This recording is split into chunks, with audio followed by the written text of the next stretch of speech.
जैन धर्म के 24वें तीर्थंकर भगवान महावीर की जन्मस्थली नालंदा के कुंडलपुर में महावीर जयंती धूमधाम से मनाई गई। बिहार के राज्यपाल राजेंद्र विश्वनाथ आर्लेकर ने रविवार की शाम दीप प्रज्वलित कर कुंडलपुर महोत्सव का उद्घाटन किया। इसके पूर्व सपरिवार राज्यपाल ने कुंडलपुर मंदिर में भगवान महावीर की पूजा अर्चना की।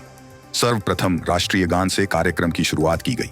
इसके बाद भगवान महावीर जन्मभूमि कुंडलपुर दिगंबर जैन समिति के मंत्री विजय कुमार जैन द्वारा मोमेंटो शॉल देकर राज्यपाल का स्वागत किया गया। इसके बाद राज्यपाल ने भगवान महावीर को पालने में झूला भी झुलाया। इस दौरान राज्यपाल ने कुंडलपुर से जुड़ी स्मारिकाओं का भी विमोचन किया। राज्यपाल के आगमन को लेकर जिला प्रशासन द्वारा सुरक्षा व्यवस्था के पुख्ता इंतजाम किए गए थे। इस अवसर पर राज्यपाल ने कहा कि भगवान महावीर के अत्यंत पावन और पवित्र भूमि पर आकर उन्हें भी बहुत प्रसन्नता हुई है। उन्होंने कहा कि भगवान महावीर का विचार जियो और जीने दो तथा अहिंसा परमो धर्म आज भी पूरी मानवता के लिए प्रासंगिक है। उन्होंने कहा कि पूरे विश्व में तनाव का माहौल है, ऐसे में इस तनाव को दूर करने के लिए महावीर के संदेशों को अपनाना आवश्यक है। वहीं कुंडलपुर दिगंबर जैन समिति के मंत्री विजय कुमार जैन ने कहा कि भगवान महावीर के अहिंसा के संदेश को पूरी दुनिया में अपनाने की जरूरत है।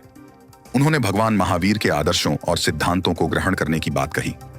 इस अवसर पर विभिन्न राज्यों से आए जैन श्रद्धालुओं में काफी उत्साह देखा गया। आप सबके यहाँ बीच आने के बाद मैं प्रसन्न हो गया हूँ, मैं धन्य हो गया हूँ। भगवान महावीर की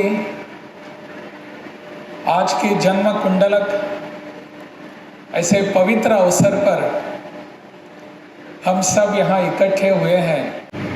मेरा यहाँ एक बार पहले आना हुआ था कुंडलपुर में, और उसी समय मैंने निश्चय किया था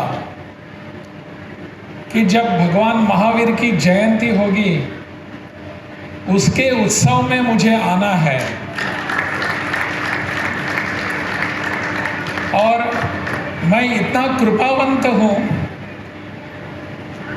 इतना मैं प्रसन्न हूँ, हर्ष से पुलकित हूँ, क्योंकि भगवान महावीर की कृपा से उन्होंने ही मुझे आज यहाँ लाया है।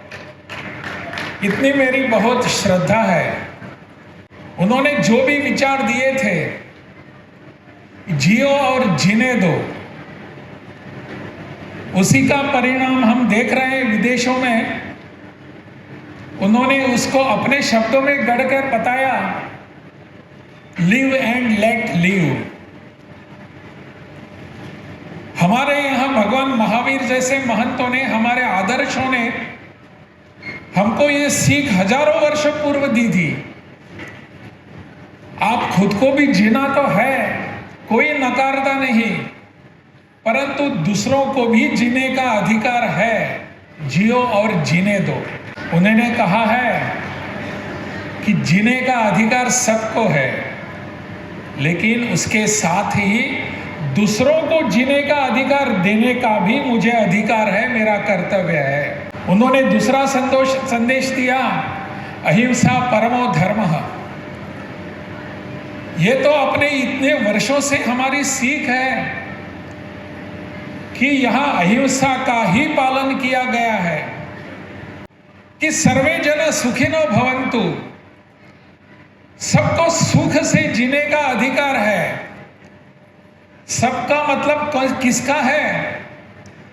केवल मनुष्य मात्र का भी नहीं, हमारे यहाँ पशु भी होते हैं, उनको भी जीने का अधिकार है। और इस विचार को भगवान महावीर ने फिर एक बार हमारे सामने रखा कि आपको जीने का अधिकार है, दूसरों को भी जीने का अधिकार है, लेकिन आपको अहिंसा का पालन करना होगा। अहिंसा परमो धर्मः। पूरे विश्व भर में यही हाल तो चाहिए।